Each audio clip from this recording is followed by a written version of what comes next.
El fantasma blanco. Primer capítulo. Al anochecer, un 2 de noviembre, llegué a la Antigua. Un frío violento azotaba las calles oscuras y las campanas de todas las iglesias, en un redoble monótono y tristísimo, gemían por los difuntos. El aspecto fantástico de la ciudad en la sombra y el silencio, su vago olor a cipres, las quejas de los bronces y de las brisas, aún más que sus extrañas leyendas, me impresionaron profundamente. Penetré al hotel dominado por una fúnebre emoción, y al mirar sus anchos corredores en que parpadeaban algunas luces amarillas, evoqué un viejo monasterio castellano que conocí hace poco tiempo en una de mis excursiones a Toledo. Mientras me conducían a mi cuarto, agolpáronse en mi memoria precisos recuerdos de mi permanencia en España, sus catedrales, sus conventos, sus históricos palacios de piedra, sus castillos, toda la romántica tristeza de su pasado, en el que se destaca el enorme Escorial, maravilloso monumento de granito que asombra al viajero, en cuyo interior se siente una indefinible impresión de asombro y de espanto, una aguda angustia de espíritu, un hábito mortuoso. Segundo capítulo. Vagué durante 15 días sin rumbo fijo, embriagándome de aire y de luz, de añoranzas entre las ruinas que millares de curiosos de todos los países han profanado con sus frívolas sorpresas y con sus juicios mediocres. Uno que otro peregrino de imaginación y de talento miró estos escombros con los ojos de espíritu y dio a cada pedrusco y a cada frase pretérita su arcano e inmutable valor.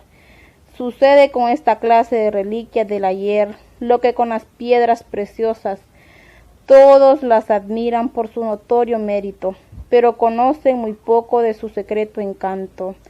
Estas ruinas tienen un alma profunda y viven una vida misteriosa. Ráfagas de dolores y de siglos duermen en sus poros inmóviles, y todo en ellas hace sonar y sufrir arcos petreros que truncó el destino en una hora de catástrofes, rotas cúpulas por entre cuyas anchas grietas se mira el cielo azul, arabescos de los palacios, paredes oscuras de las celdas, bocas de sombra de las húmedas galerías subterráneas. Tenéis un espíritu ignoto, estáis poblados de fantasmas. En la hora del silencio, cuando los antigüeños del presente reposan sin recordar el pasado, en las tétricas noches sin luna surgen de los escombros voces y figuras que la historia empieza a olvidar y se agitan por la dormida ciudad en una rápida existencia ilusoria. Van y vienen como en los tiempos en que sufrieron y amaron las damas y los caballeros, y la gente del pueblo en los amplios suburbios. Las calles se llenan con las compactas multitudes del antaño. Hay fiestas alegres en los salones y pomposas ceremonias en las iglesias, y toda la vieja metrópolis recobra su extraordinario esplendor, pero sus cantos y sonoros estruendos y la voz de sus penas y pasiones no llegan a los oídos de los vivos que duermen, sino como algún remoto rumor, pero ellos juzgan murmullos de los vientos entre los cipresales, y cuando las estrellas palidecen en el sombrío cielo, todo vuelve a recobrar su natural aspecto de prosaico existir, y el inofensivo y gordo ciudadano que ensía su caballejo para ir en busca del diario alimento, que va a San Lorenzo el Cubo o a Santa Catarina Barahona a cobrar 10 libras de café que dio al crédito, y la rica matrona que se estira en su lecho perezoso antes de vestirse, y el mozalbete entre dos largos bostezos, algún grato percance amoroso, ni vaga ni de abstracta manera pueden imaginarse la intensa vida nocturna de la vieja ciudad y de sus viejos fantasmas. Tercer capítulo. En la agonía de un crepúsculo de diciembre, cuando el sol en el tramontano apagó su último esplendor, obedeciendo a una voz secreta, entre el templo de la Merced. Una que otra lámpara clareaba la tiniebla con fulgores montesinos. Me senté en un banco cerca de un altar. Mujeres vestidas de negro penetraban por la puerta mayor, interrumpiendo con sus pasos el solemne silencio. Una forma blanca hincóse junto a mí, abstraído en uno de esos mágicos sueños que ilusionan mi espíritu. Cuando me hallo en el recinto de una iglesia, permanecí inmóvil mirando una estrella que brillaba en el fondo de una de las altas ventanas ovales. La noche cayó y la oscuridad se hizo más densa. Las devotas encendieron sus velas de cera. Lamentablemente me volví hacia mi vecina y estuve a punto de lanzarle un grito de sorpresa. En la radiación amarilla de la vela miré a una joven inolvidable. Un ligero traje blanco de seda o de lino modelaba sus formas adolescentes, casi infantiles, pero ¿en dónde podré encontrar una frase angelical para describir su rostro de una blancura imponderable y de una belleza extraterrena? ¿Cómo definir con las palabras comunes de un sitio normal la divina expresión de aquellos ojos impregnados de amor, de martirio y desesperanza? La boca de pálida rosa, de mordivas manos de alabastro, no me hicieron pensar en la Gioconda que florece de gracia inmortal en la tela del glorioso Leonardo.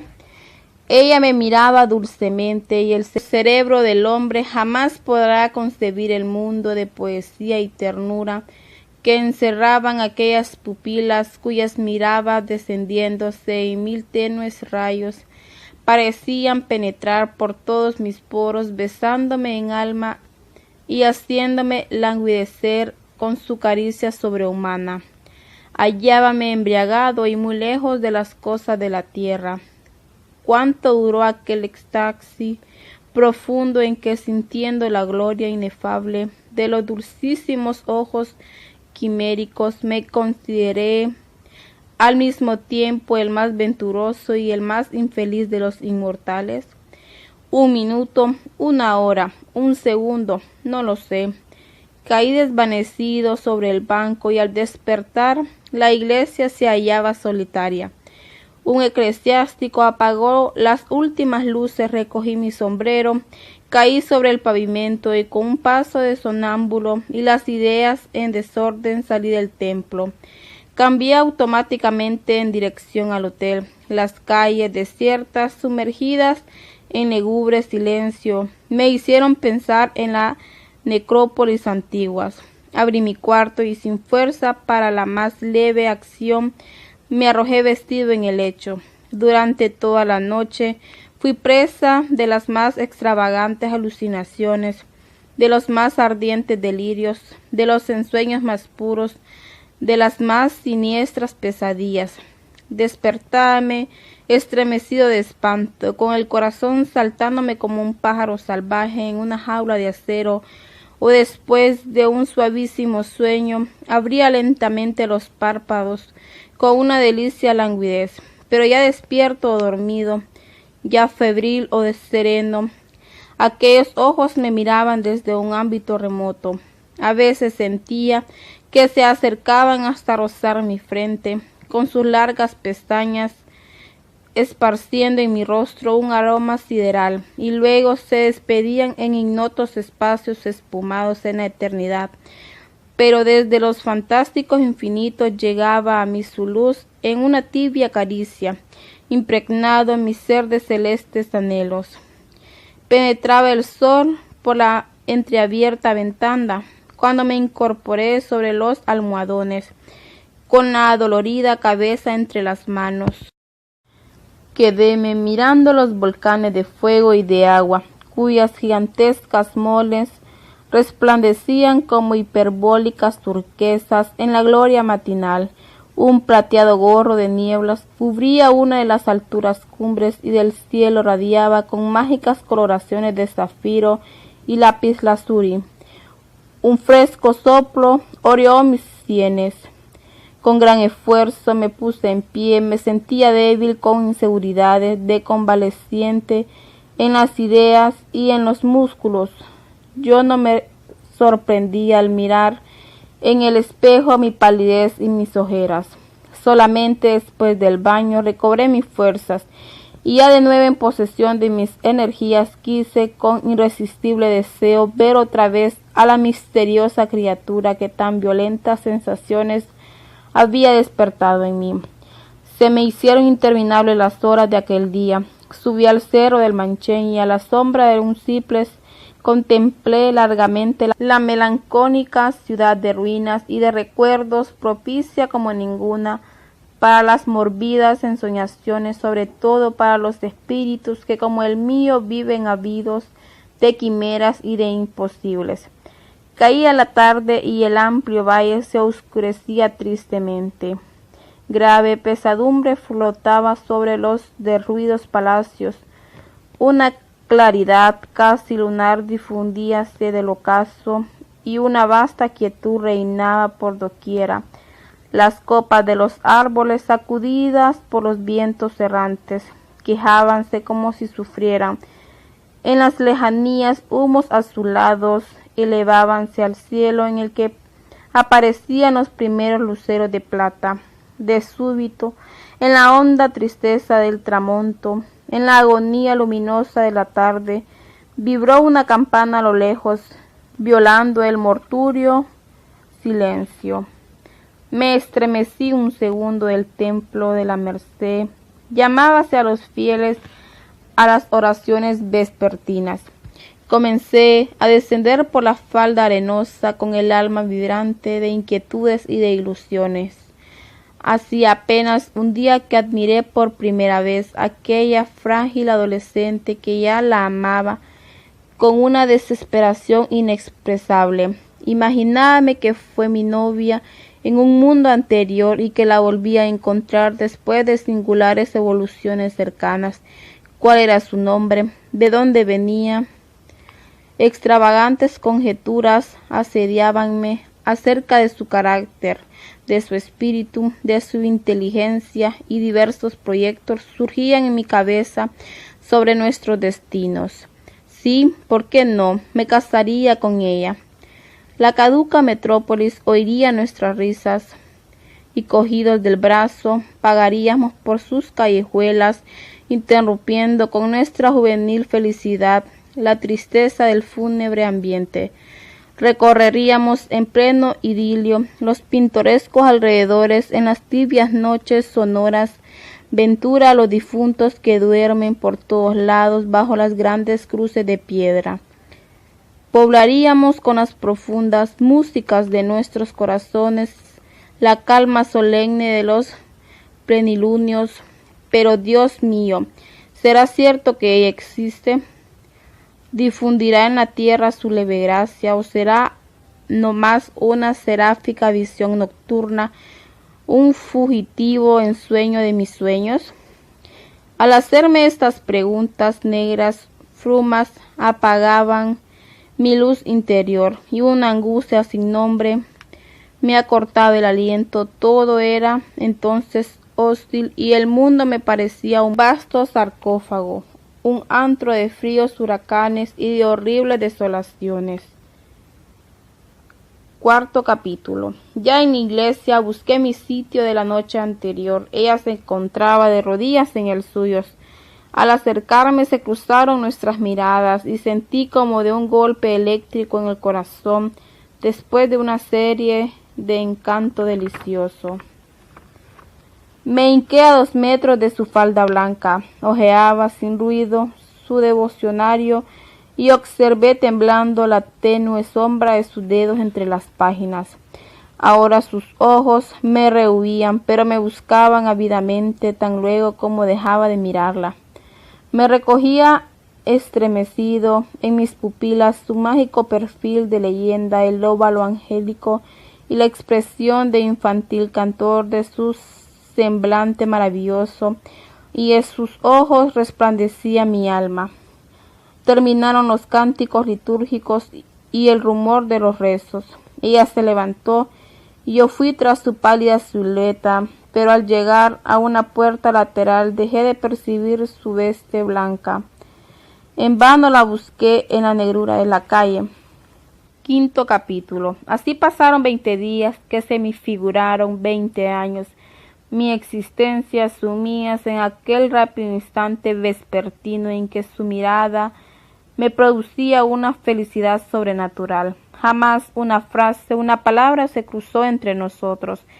Ella no conocía mi voz, yo no conocía su voz. Nunca pude seguirla hasta su casa, ignoraba su nombre y no me atrevía a interrogar a nadie acerca de su persona.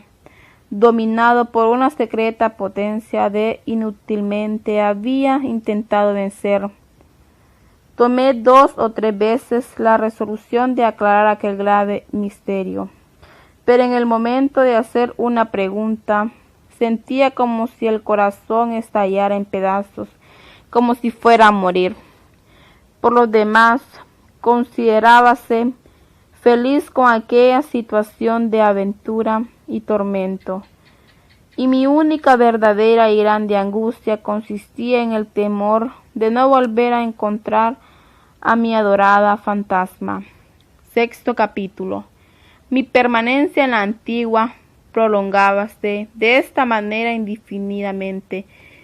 Gradaba sin contestar las cartas y telegramas que me dirigían mis amigos llamándome, y olvidé mi mesa de trabajo en la redacción de uno de los diarios de la capital. Estaba mortalmente enamorado y hubiera acometido la más heroica empresa por oír mi nombre en los labios de aquella misteriosa beldad.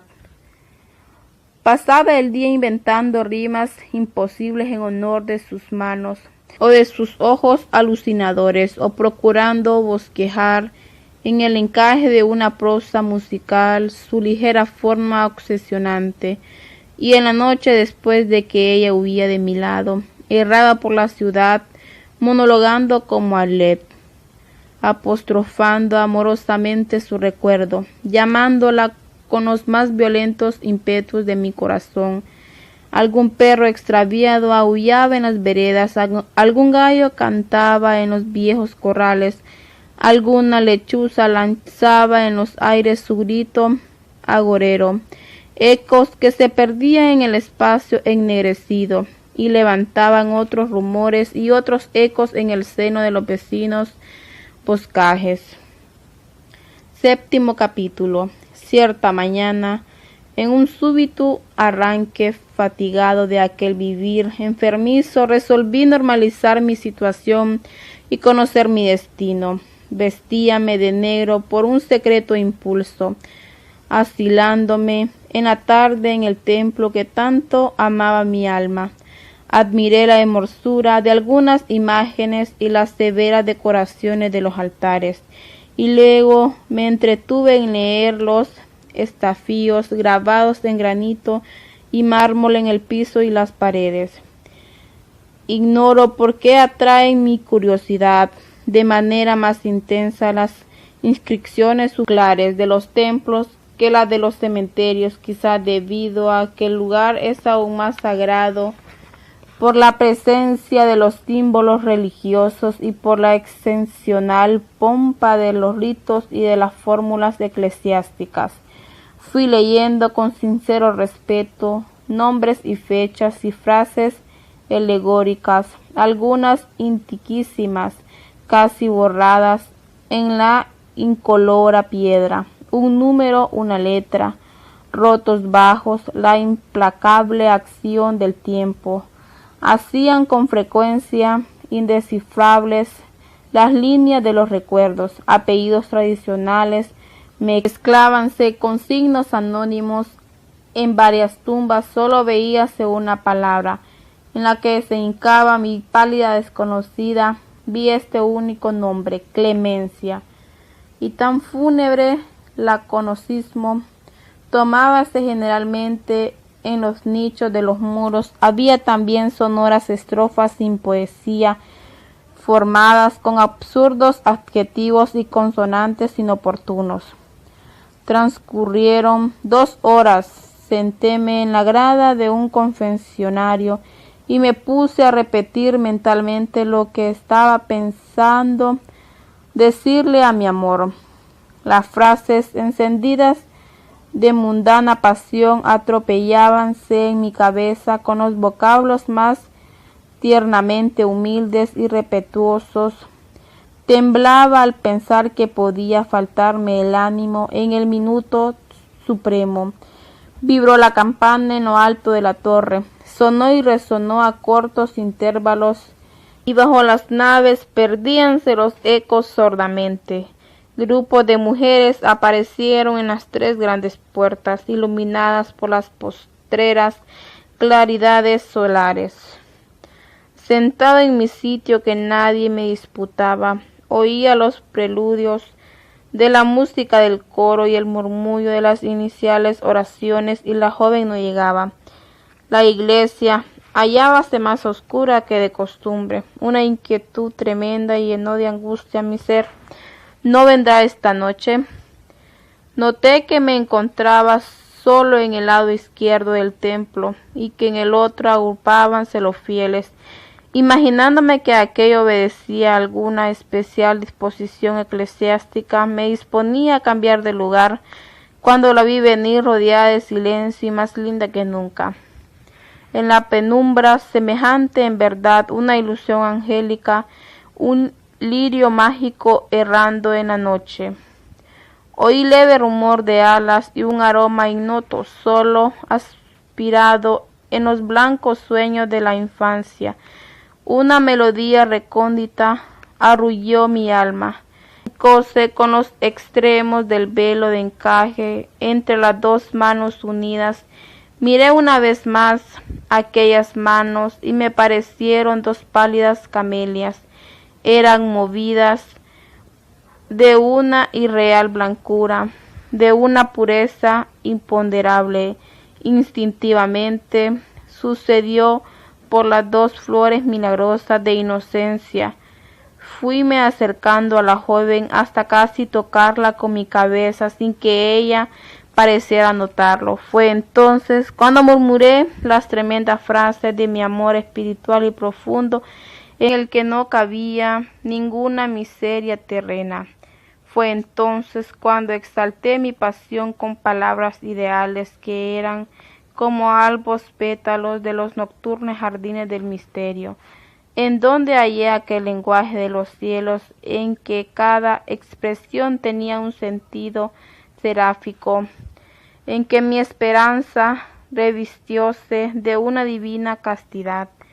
Pero para hablar a aquella virgen, ¿qué otra forma de estilo podía usarse, si toda aquella parecía formarse de una celeste carne y de un espíritu encendido por el soplo de las perfecciones eternas?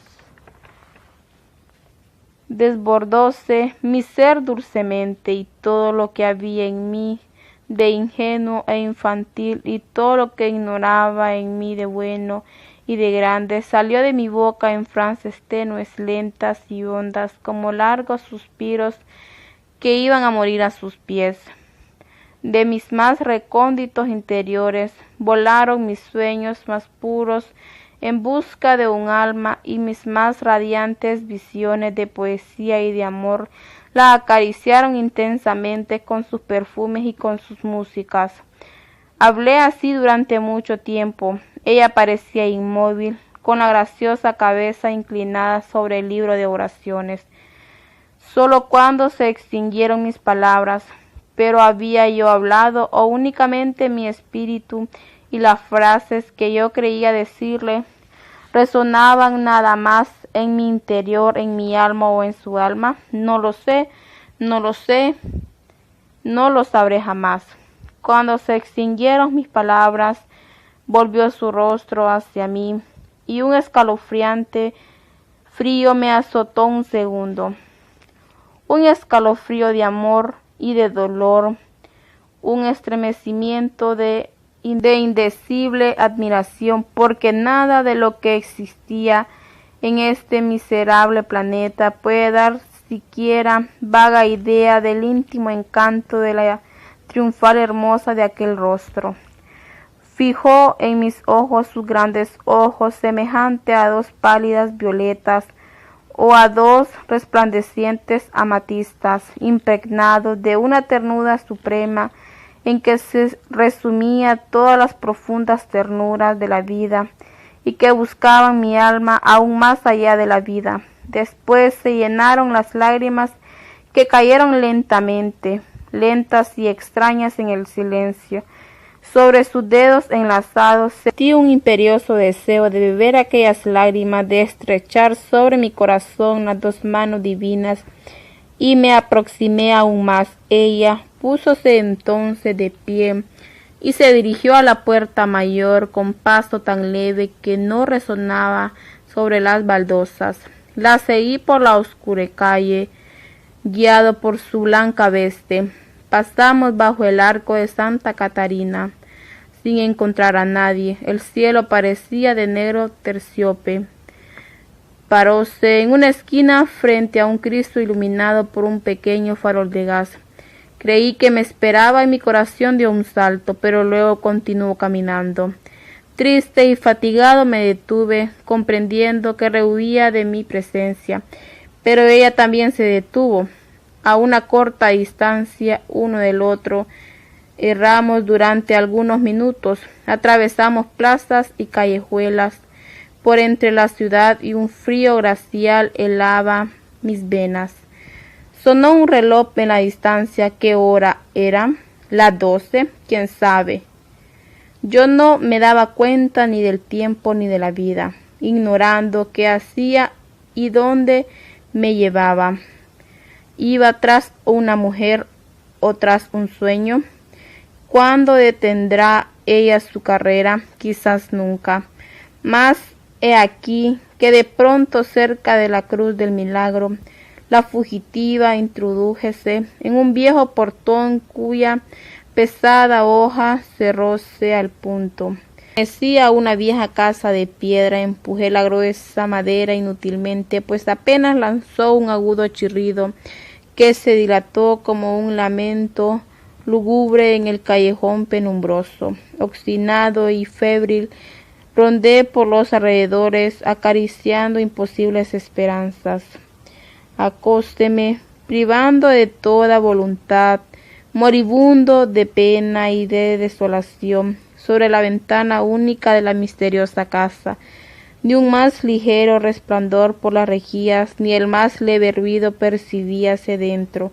Nada, solamente al retirarme ya próximas las primeras luces del amanecer, parecióme oír del fondo de las tenebrosas habitaciones un suave sollozo. ¿Un sollozo? Quizás fue el viento, que como un gran perro fantástico aullaba tristemente en el frío silencioso de la noche. Octavo capítulo. Pasó un mes. La alteración de mis costumbres y de la constante inquietud de mi pensamiento desequilibraron mi organismo. Grave agonía entorpeció mis músculos. Permanecí mucho tiempo casi inmóvil. Después, friolento y vagabundo, erraba por los amplios corredores del Manchén, o recostado en una cómoda butaca de cuero, los ojos fijos en el firmamento, seguía el viaje voluble de las nubes a través de los azules infinitos. Dormía horas y horas sin moverme con torpe sueño profundo. Levantábame a las 9 y a pesar de mi absoluta indiferencia por todas las cosas, no podía menos que admirar aquellas mañanas únicas de una deslumbrante claridad adinamantina. Bajo el ábside celeste la verdura de los montes despedía tornasoles, reflejos metálicos. La atmósfera era de una transparencia de cristal y ni el más ligero vellón blanco alteraba el matiz uniforme de los resplandecientes horizontes. Una cálida delicia invadía mis miembros, y así poco a poco, en aquel clima edémico, con matinales paseos y baños tónicos, recobré por completo la salud en breves días. pero un amargo detodio rodeaba mi corazón.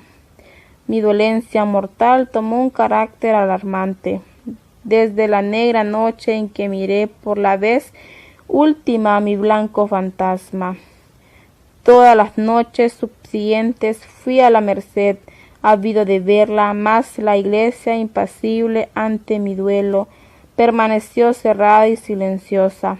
Volví a rodear obstinadamente por la casa en que ella desapareció el viejo zaguán que algún hidalgo español mandará revestir de espirales broncíneas y heráldicos recetones. Yacía en su movilidad secular. Varias veces moví desesperado el herrumbroso picaporte.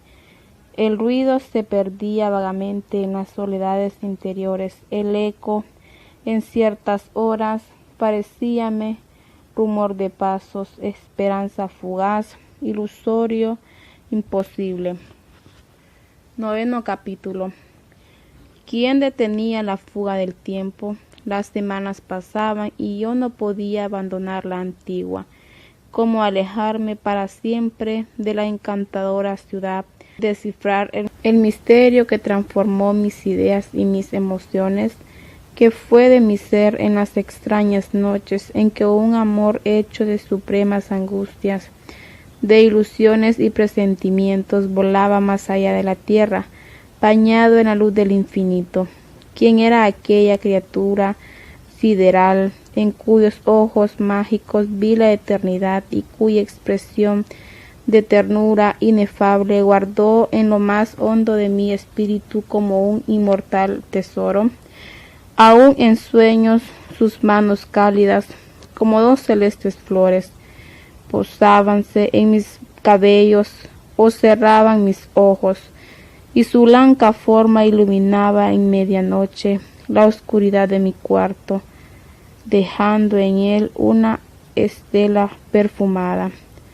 Ay, su aroma, que era en verdad como el alma, de un aroma tan suave, tan casto, tan sutil, que lo podía percibirlo mi espíritu. A qué hora tenue de una levedad inverosímil pudiera compararse a aquel perfume que no existía y que evocaba un país risueño de milagroso encanto, haciéndome soñar en un amor sublime jamás imaginado por el frívolo deseo de los hombres, como un debilísimo hálito de los ordes angélicos llegaba hasta mí su íntima fragancia, cuya delicia irreal no puede explicarse con las incóloras palabras de nuestro efímero idioma.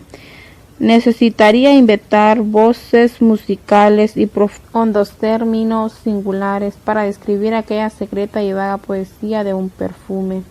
Baste saber a los raros espíritus que comprenden que los olores de las flores más cálidas y más puras no darían ni la más remota idea de aquel recóndito olor de amor que era como el aroma de una virgen divina y que solo yo podía sentir porque era solo para mí. 10º capítulo. Mas cómo descubrir el secreto de aquella esfinge errante. No podré nunca interrogar a nadie por varios graves motivos, entre los que no era el menor una especie de prejuicio invencible que me hacía ver como una profanación sin nombre de acto de vulgarizar mi ensueño, y además porque temía que solo me tomara con sobrada razón por un neurástico inventor de fábulas. Pero amplié el círculo de mis relaciones sociales con la lejana esperanza de que de una manera indirecta y sin que mi curiosidad tomara en ello parte, mis nuevos amigos redujeran mi sobrenatural episodio a normales condiciones de la vida. Me hice presentar en varias casas de honorables familias en donde conocí algunas hermosas jóvenes que disiparon un tanto con su fresca gracia mi tedio y mi melancolía. Empleaba ahora el tiempo en recorrer los interesantes alrededores de la ciudad, a pie o montado, solo o en compañía de varios alegres camaradas, de quienes oía todo género de confidencias y que me relataban los históricos episodios y tradiciones locales. Pude de tan fácil manera fortalecer mi memoria sobre las leyendas de la vetusta metrópolis que leía en mi infancia y que ya había olvidado. Realicé grandes caminatas por la ciudad vieja, San Juan Gascón, San Luis de las Carretas, San Pedro de las Huertas y todas las otras poblaciones que rodean a la Antigua. Acaricié el proyecto de ascender los 3.752 metros del volcán de agua. Almorzaba con frecuencia en alguna de las fincas vecinas después de bañarme en el Portal, en Pamputic o en San Cristóbal, o visitaba por la 10ª vez la ruina de las iglesias, en donde cualquier vagabundo me contaba con frases difíciles o absurdas la tradición fabulosa del hermano Pedro o la dramática historia de los cadáveres azules, entre 8.000 cuentos o consejas refundidos o alterados lamentablemente por las miserias imaginaciones populares. Cuánto soñé en aquellas inolvidables excursiones. En una serena tarde de amaranto, recostado en el árbol que sombreaba la ruina del palacio de doña Beatriz de la Cueva, en Ciudad Vieja, evoqué los días sonoros de la conquista y toda la terrible epopeya lejana y la brillante figura del siniestro y bello Tonatiuh, ebrio de oro y de sangre, que de sombras heroicas o prestigiosas, impregnada de la soñadora poesía de las edades pretéritas, encendidas con el cárdeno fulgor de las catástrofes, en la trágica apoteosis del amor y de la muerte, surgieron en mi cerebro en medio de los imponentes escombros sagrados.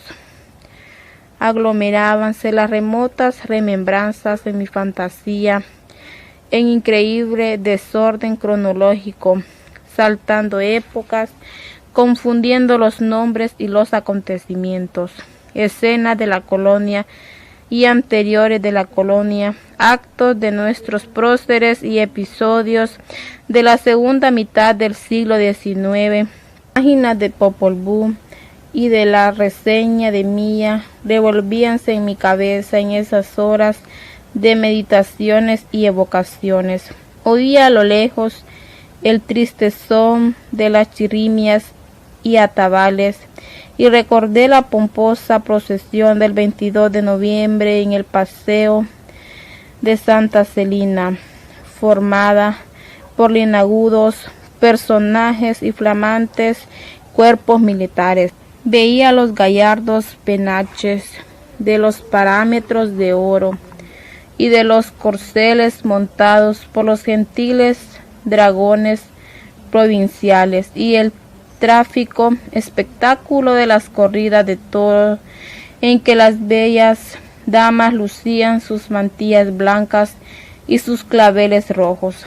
Lentamente que la hija de la princesa Luisa, la encantadora doña Leonor, en cuya sangre mezclábase la osadía del hispano con la frente gracia del indio, no tuviera el intenso encanto de fábula en que parece en la novela de Salomé Gil, y que en vez de llorar eternamente al hermoso y arrogante don Pedro del Portocarrero, se casara como cualquiera rica hembra o humilde mozuela del suburbio con el enteco de don Francisco de la Cueva, licenciado y mediocre.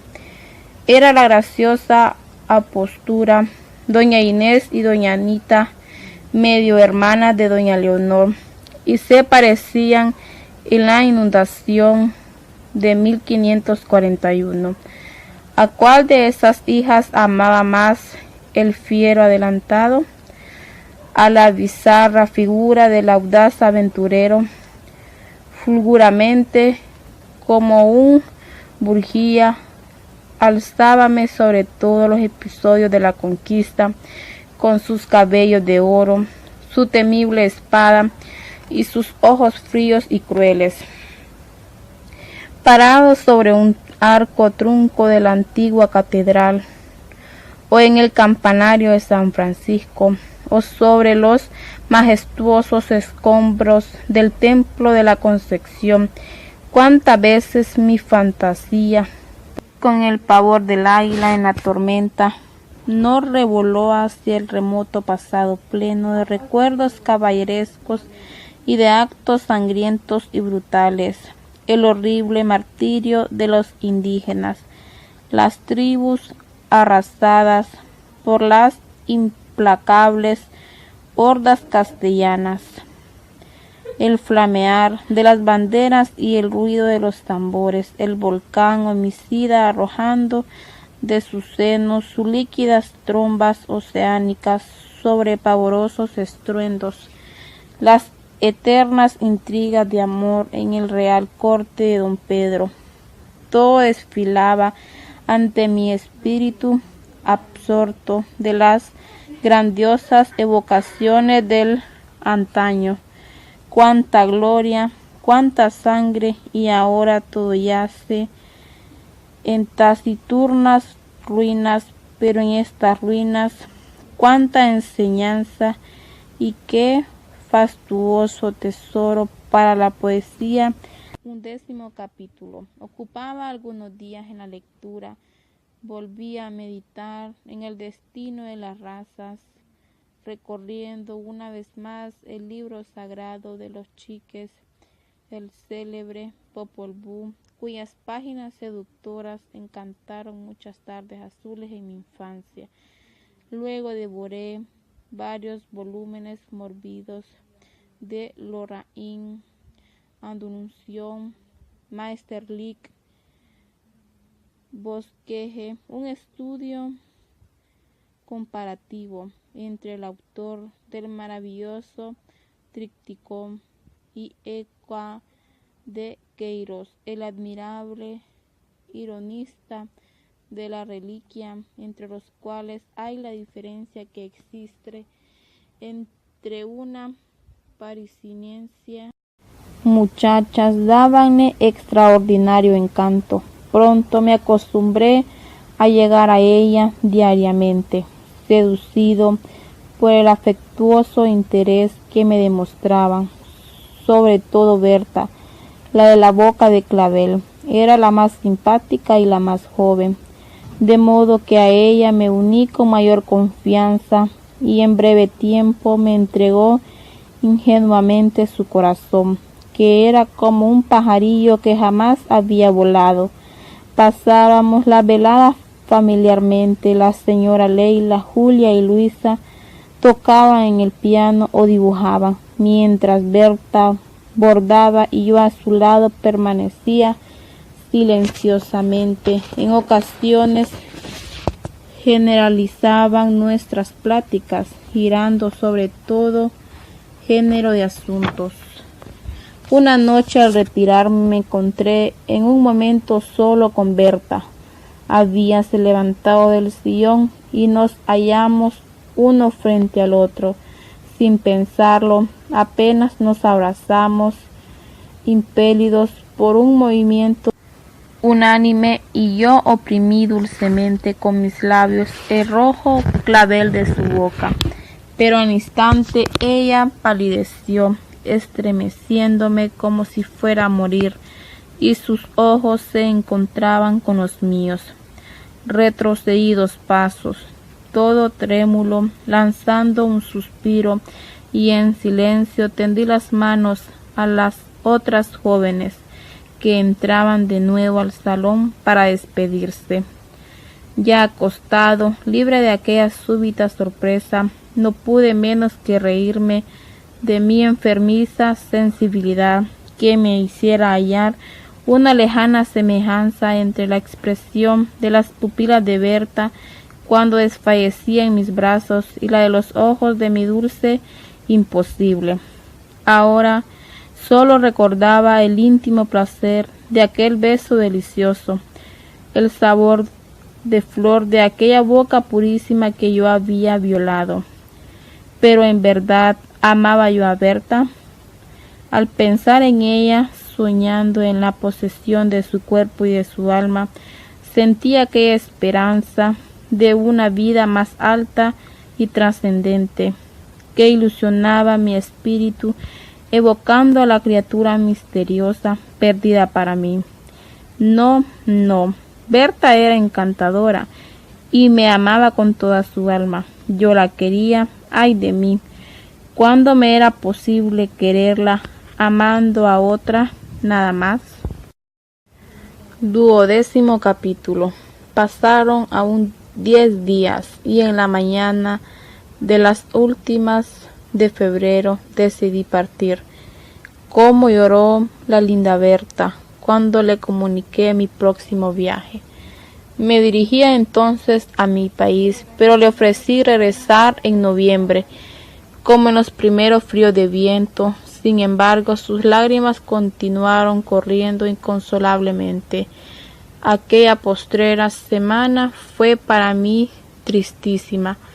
Parecíame enamorado como nunca de mi dulce quimera, que al abandonar la vieja ciudad dejaba en ella sepultado mi propio corazón. También sufría por el dolor de Berta, más bella aún, con su aspecto taciturno, que la hacía parecerse a una pequeña Madonna de Botticelli. 13º capítulo.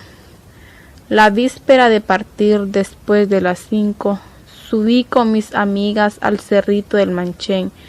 Luisa y Julia iban adelante cogidas del brazo, Berta enseguida y yo a su lado. Como en nuestras intensas noches guardaba silencio, así ascendíamos la ligera falda de la colina coronada de eucaliptos y de cipreses. Cada 10 metros ella se apoyaba en mi hombro. Yo retuve entre mis manos sus manos frías y sin movimiento. Jamás vieran mis ojos en ningún clima una tarde tan bella. Brisas perfumadas como de mieles y vainillas, y campestres flores movían los ramajes sobre nuestras cabezas. Me pareció que la antigua revestíase de su luminosa forma de imperecedera hermosura para despedirme, y ciertamente hallábase absorto ante su espléndido panorama, una de las más estupendas maravillas de la tierra, y nunca mientras latiera mi corazón podría olvidar el melancólico y pesaroso y recóndito encanto de la divina ciudad de las leyendas adormecida en la tarde azulada. Adiós, vieja ciudad del valle de Ponchoy, que aduerme con su leve rumor el misterio pensativo, vieja ciudad en que amé un arco imposible y en que me creí un dios enamorado y adorado por un ángel. Quizás ya nunca volveré a verte, quizás ya nunca, y como en tu seno me amaron, ya nunca me volverán a amar. Así monologaba mi espíritu. Estas palabras repetía mentalmente con los ojos húmedos los 2 pasos de Berta, que me miraba un punto vago en el horizonte. Cambié con mis amigas algunas frases insignificantes y luego callamos, comprendiendo que en ciertos momentos el silencio es lo más grato a las almas que sufren. En tanto, un quimérico crepúsculo de dore matizada los vastos cielos de púrpuras y oros imponderables, sedas fabulosos, alargábanse fantásticamente en las ignotas lontananzas graciles nubes de ópalo y turquesa y de pálidas amatistas bogaban como bajeles de ensueño impelidos en el viento errabundo. Una imposible paz descendía de las celestes cumbres y sobre la muerta metrópolis, llena hoy de escombros y de jardines. Lentamente aleteaban grupos de pájaros que huían ante la noche. Un oscuro dolor lacerante desprendíase de las cosas, a pesar de que la extraordinaria magnificación de la tarde y del singular paisaje de valles y volcanes y espacios abiertos hasta el horizonte, todo parecía gemir a nuestro alrededor. Nosotros no nos mirábamos, temerosos de descubrir nuestras lágrimas. Rápidamente la tiniebla tiñó el ocaso y descendimos por el sendero pedregoso. Adiós, vieja ciudad del valle de Panchoy, nunca jamás volveré a verte. 14º capítulo. En la pequeña sala de la señora B. En la última noche yo procuraba, aturdeciéndome con mis propias palabras, dominar la honda pena que me roía el alma. Tras un largo silencio, Julia dijo con voz temblorosa: querido amigo, quizás no hemos de volver a vernos, y deseamos que usted sepa una cosa, que nosotros callaremos hasta hoy por un pudor ridículo, por tontería, no sabemos por qué, interrumpiéndose con un brusco sobresalto, y todos nos miramos anhelantes, como si de improviso notáramos la presencia de otra alma entre nuestras almas. Una violenta ráfaga abrió la ventana, apagó una de las lámparas. Berta levantóse muy pálida y cerró los cristales. Toda tremulada, Julia continuó: habríamos deseado hacerle esta íntima confidencia en nuestra antigua casa de la Cruz del Milagro, que abandonamos hace mucho tiempo, pero no se pudo. Sepa usted, pues, que tuvimos otra hermana, la más pequeña. Era muy linda, muy blanca, muy triste, y nosotros la adorábamos. Una criatura extraña, muy inteligente, de una sensibilidad inexpresable. Era todo corazón, y en sus ojos, los más inocentes y divinos ojos que usted pudiera imaginarse, veíanse cosas profundas que no son de la tierra. Ella leyó sus libros, sus versos, sus cuentos fantásticos, y se enamoró de usted. Fue el único sentimiento mundano que empañó su espíritu de ángel. En un escritorio que está en la otra casa guardada los periódicos en que aparecía su firma, su retrato, que recortó de una revista, y hasta creo que la pobrecilla le escribió algunas cartas, sin decir su nombre. Murió hace 2 años, llamábase Clemencia, y fue enterrada en la Merced.